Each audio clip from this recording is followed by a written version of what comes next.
designate the month of May 2023 as Stroke Smart Month, and this was requested by myself, Supervisor Lusk, and Supervisor Palchik. And I understand we have with us a Fairfax County resident and stroke survivor, Jeff Cashman. If you're here and can come on down, and if anyone else is here with you, Jeff, they're welcome to join you at the podium as well. And at this time, I would recognize Supervisor Lusk for a resolution. Okay, thank you very much, Mr. Chairman.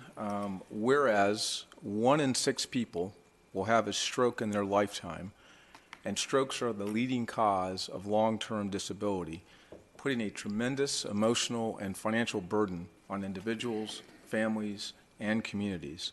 And whereas, while there are life-saving treatments available today, they must be administered within 3 to 4 hours of the onset of stroke symptoms. And most people do not know the signs of stroke or the importance of calling 911 immediately.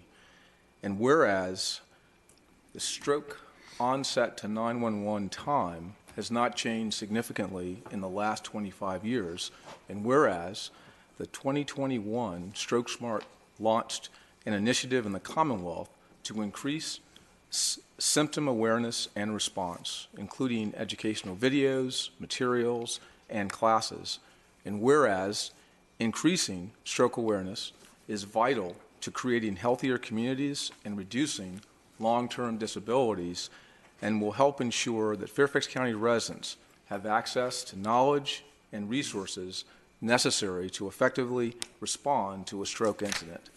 Now, therefore, be it resolved, the Fairfax County Board of Supervisors, on behalf of all residents of Fairfax County, does hereby proclaim the month of May 2023 as Stroke Smart Month in Fairfax County, and urges all residents to learn about the symptoms and signs of stroke and how to respond, and to share the knowledge to help keep our community safer. So moved. It's been moved and multiply seconded. Discussion on the motion, Supervisor Lusk. Thank you, Mr. Chairman. As I indicated in the proclamation, 1 in 6 will suffer from a stroke, with communities of color having the highest stroke rates. Studies have found that black individuals between the ages of 45 and 54 die of strokes at a rate that is 3 times greater than their white counterparts. Most stroke patients arrive at the emergency room too late to access effective treatment. Without getting the proper care immediately, stroke patients will pass away or live with a disability because they didn't recognize the signs of stroke and did not call 911 immediately. I'd like to show this little Stroke Smart magnet, which I've provided to each of my colleagues here on the board, which basically indicate some of the signs of stroke, and also gives you a place to call in the event that you see these signs. Anyone that would like to order these magnets can do so as an organization by reaching out to www.virginia.gov. And then if you're an individual, you can order these magnets by using www.nvems.org. And I'm also pleased to share that there will be a Stroke Smart training for residents of the Franconia District at the Hilo Valley Community Center. We'll do that on May 26th at 6 p.m. Training will be given by Margaret Prost, who's here, from the Northern Virginia Emergency Medical Services Council. She does a fantastic job teaching people on how to recognize the symptoms of stroke. I'd like to again thank Margaret Probst for offering the training at the Hilo Valley Community Center and for sharing. She's the one that came to me, provided this Stroke Smart training, and advocated for the need for us to do this in Fairfax County. So I want to acknowledge that as well. And then thank you to Mr. Jeff Cashman, a Fairfax County resident here who's a 4-year survivor of a stroke, and he's going to take some time, accept the proclamation, and share his story. So again, thank you very much. And the last point I'll make, which is a personal one, I think Supervisor Alcorn is aware of this. My grandmother suffered from 3 mini strokes, and then she had a massive stroke, which ended up taking her life. So I know how important this is, and recognize that we've got to be diligent and specific in trying to make sure we identify these symptoms and we get the help that is needed. So with that, thank you, Mr. Chairman. Thank you, Supervisor Luss. Supervisor Gross. Thank you, Mr. Chairman. In 1999, Innova Health Foundation and the American Heart Association worked together on something we called Operation 911. I think it had an effect because people didn't talk too much about stroke 20 years ago, and they're doing a lot more of, there's a lot more publicity about stroke, and these are very, very helpful. But stroke isn't always this. Right. It can be Yes. something that creeps up on you. And I will use my husband as an example. Sure. In 2005, we were at Wolf Trap Gala. He fell. I thought he had just stumbled getting out of the car. He fell. Got up. Okay, fine. Later in that weekend, it was, how do you understand what I'm saying? If you've been married a long time, you know that your spouse sometimes just doesn't pay attention to what you say. Where did that come from? And so it's like, is this normal or is something going on?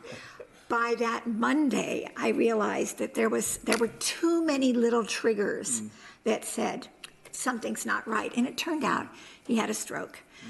He was having a long stroke. None of these, really, but a long stroke. Went to the hospital. He was in the hospital. He had a second stroke.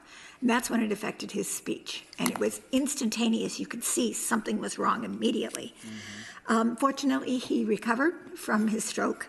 But I wanted to make sure that when we talk about these indications, which are very, very helpful, we know of people who actually had somebody with them when they were having a stroke and discovered, what's wrong. This is what's wrong. But there are other little signs that you might miss. So if it doesn't seem right, if something doesn't seem quite right, you really need to call and not wait. So that's from my personal experience. Even though I had participated in the Operation 911 for more than a year, I didn't recognize those little tiny indications that were not the big, oh my gods. So we need to keep attention to what is routine and then what doesn't seem to be quite so routine, because it could be a stroke. Thank you. Thank you, Supervisor Gross. Supervisor Harity.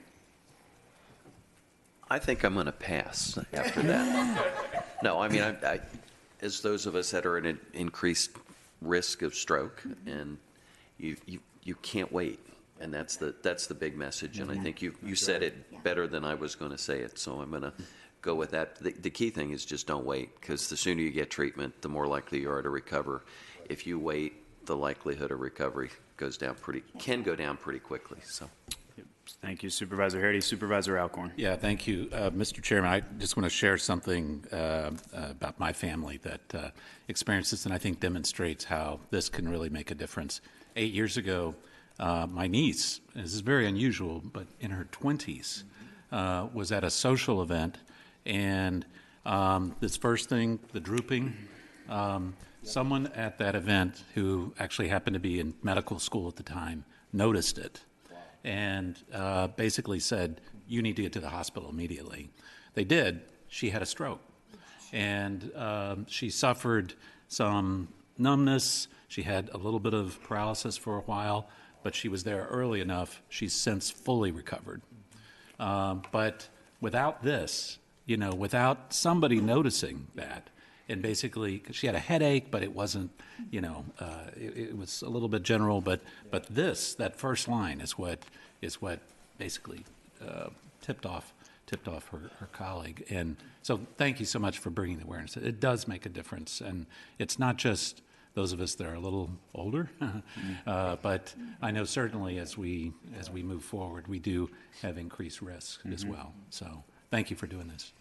Thank you, Supervisor Alcorn. And I'll just add, just listening to my colleagues, all of us have a personal experience with this, and just shows you how often this happens, and yet how little in some cases some people know what to do. I learned about this years ago when then State Senator Toddy Puller had her stroke.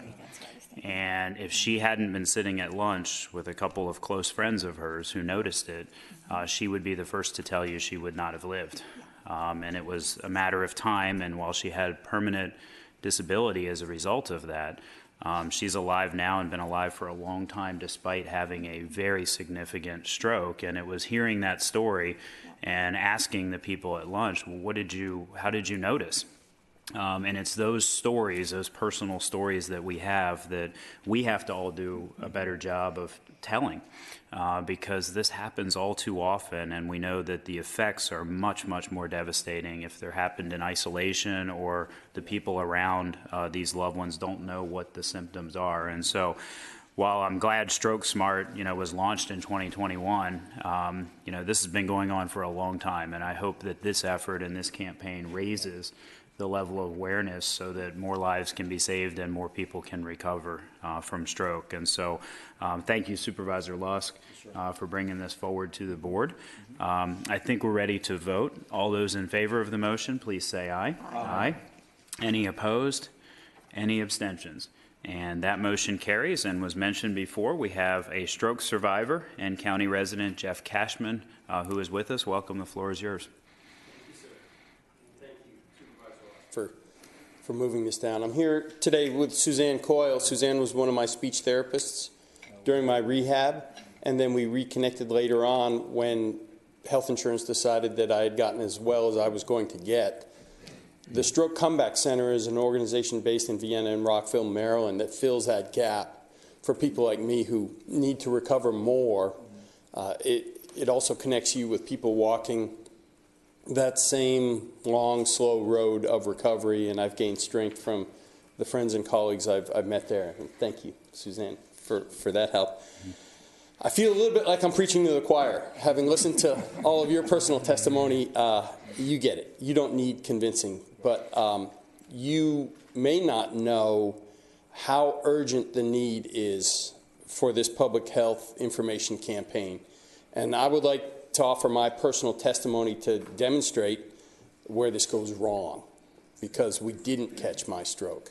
And I got better, and I stand here today in spite of that, but it didn't work right in my case. I ask you to play along with me while I tell this story.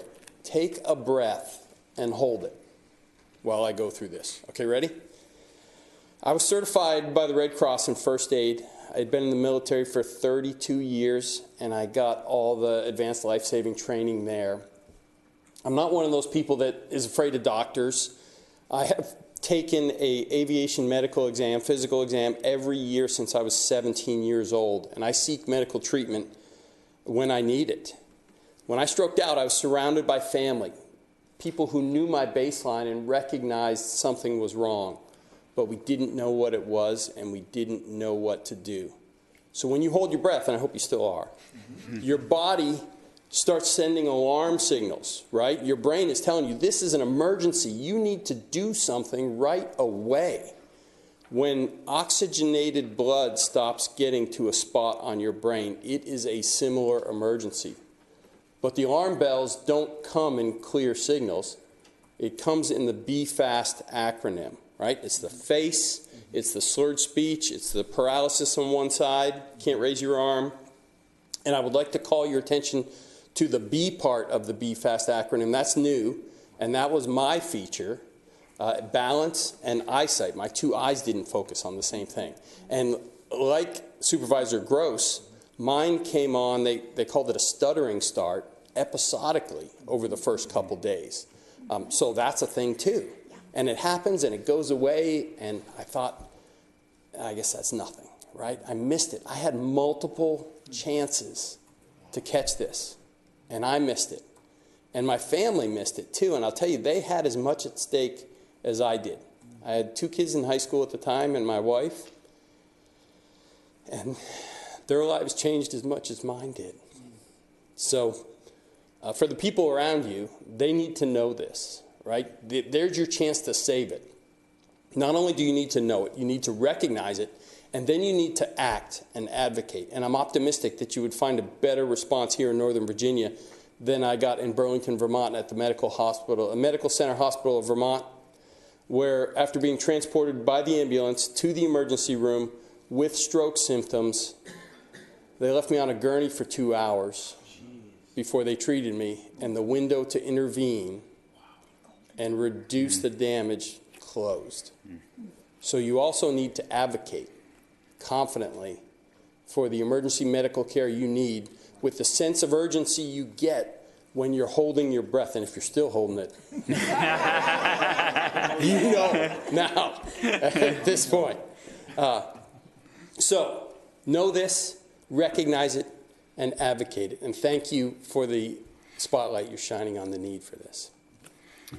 Thank you very much, Jeff. Powerful testimony. We appreciate you coming forward and sharing that, and that this was recorded so that hopefully a lot of people in the county get to see and hear exactly what you just described, and we can save lives and reduce damage done for stroke victims. So thank you for your advocacy.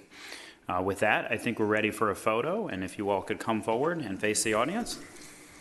And Supervisor Lusk and Palchik will join me.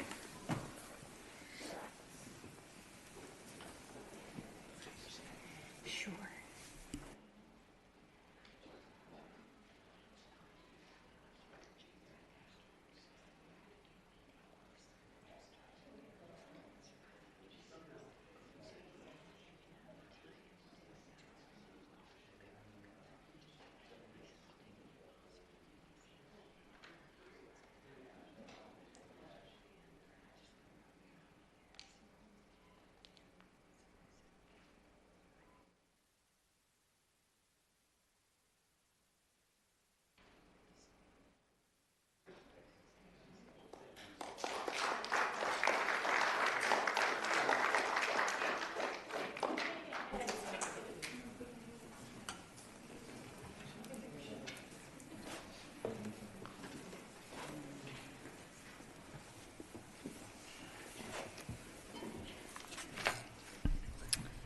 And next we have a proclamation to designate the month of May 2023 as Line